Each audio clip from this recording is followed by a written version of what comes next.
Ladies and gentlemen, we have something to discuss. It's school pricing. Now, most of you have probably seen this page of hobby plan versus the pro plan, $9 versus $99. And this can be kind of confusing for a lot of people to understand which one is the right one for them. Most people will probably just pick the less expensive version, but they'll probably be wondering what a custom URL is, probably what affiliates are, what the transaction fee is, and whether or not it's really important for you at the moment. And there are also other things not included in this feature list that can be really important or make or break deals for a lot of people. So in this video, I'm going to go through all of those little details that aren't fully explained and explain it well enough. And then at the end, you'll understand whether or not you fall into the hobby plan bucket or the pro plan bucket. Let's jump into it. Let's do a quick side-by-side comparison. What does the hobby plan include? What does the pro plan include? And what's really important? So if we go to the community that we started a couple days ago, we can look and see, and you'll notice that this is very obviously on the hobby plan. Now, how do we know that? Well, up here, you'll see this banner that says powered by Skool. Only hobby plans have that. You'll notice that there's only one admin, which is me. I can't add any new admins because I am on the hobby plan. I can only do that on the pro plan. And you'll also notice these boxes down here with suggested communities. So it's advertising other people's communities in my own community. And it's also saying build your own community. Now it says that for every single person that is in my community, which isn't a huge deal, but can be kind of a pain in the butt. And if I try to get rid of them, it's a CTA to upgrade. So those can be a little bit annoying. And the other things that it includes in the hobby plan are I can make as many courses as I want. That's totally fine. The calendar, I can put as many events as I want. I can have as many members as I want.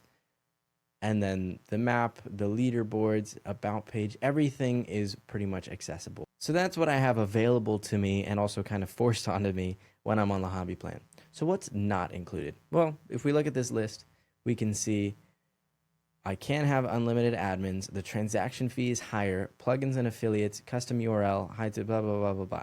If we go to unlimited admins, that's what I already talked about. I can only have one admin. The transaction fee we'll get to in a second. Plugins and affiliates. If I go to settings here, I can go to this page called plugins, and I can try to set a couple of different plugins for my community. As you can see, these first three up here are available to me. So for example, I can have membership questions, which one filters out people that I don't want in my community, and two has me collect info like an email, for example, so I can sign people up for an email sequence if I'm a bit more business savvy. Not totally something that I need to.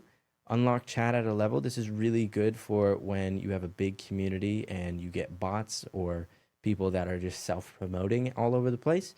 That's a really great feature for that. And unlock posting at level 2, it's kind of the same thing. Now, the difference between what is included in the hobby plan and the pro plan is pretty clear once you think about a business and how advanced you are in that business.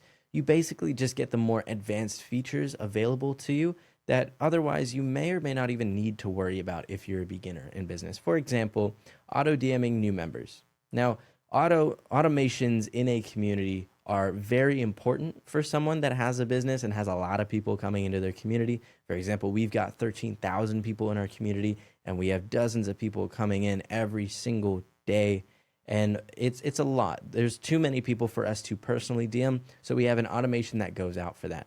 But if you're someone that's just starting out, you more than likely only have maybe even 1 to 2 people a week that join your community, and so you're more than available to send out DMs. It might even be to your advantage to send out more personalized DMs, like a video message, for example. Another one is an onboarding video.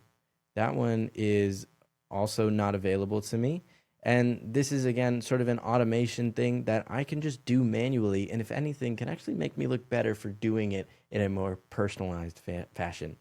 The Zapier integrations, this is a different software that I can connect to Skool, and so is the Metapixel tracking, the Google Ads tracking, the webhook. I don't even know what Hyros is, so I'm definitely not going to use that.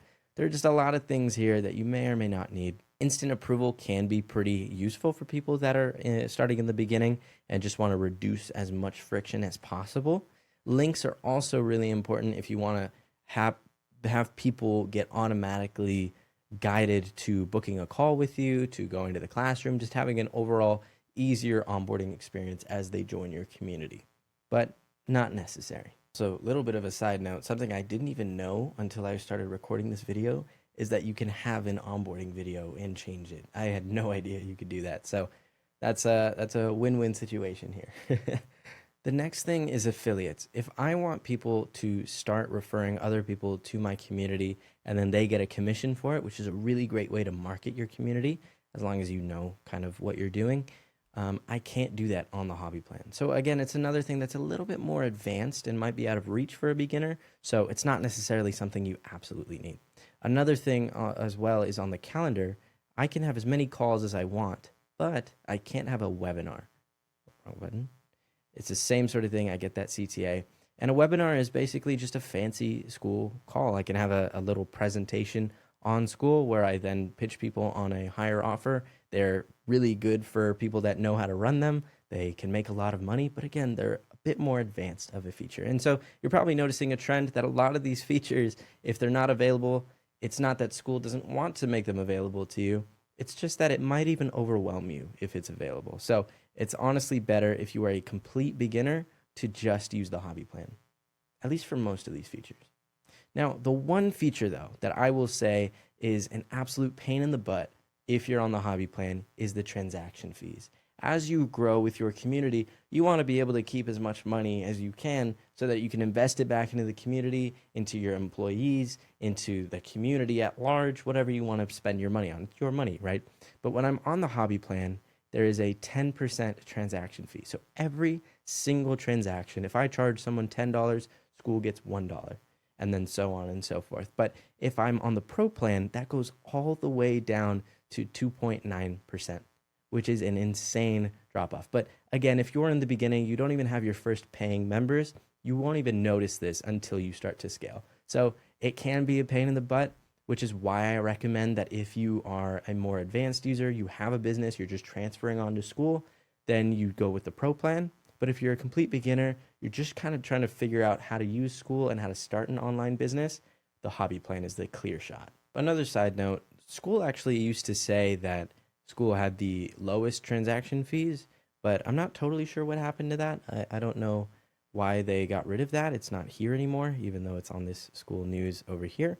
I have no idea what happened to it. I just wanted to mention that that is there, but I didn't want to make any promise in case that was no longer the case. Who should use hobby and who should use pro? What is the verdict? Well, you could probably tell by my language that it's pretty obvious that the hobby plan is an absolute no-brainer for people that are just starting out. There are these fancy little features, some that I haven't even gone over yet.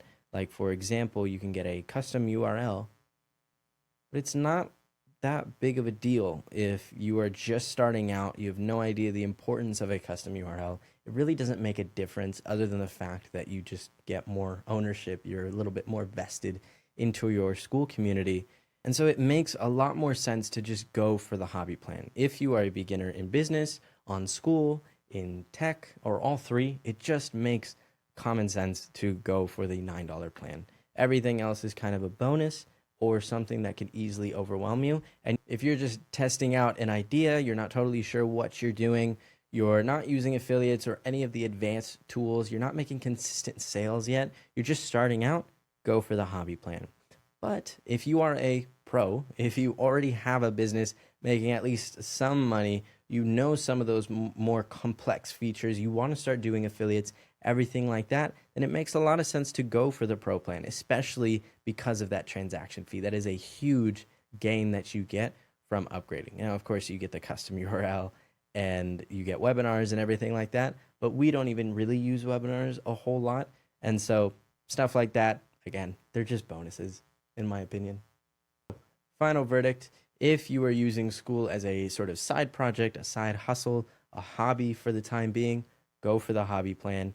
If you know that you can make it worth it, you can already have it pay itself back, you are a pro in Skool, in business, in tech, in all three, then go for the pro plan.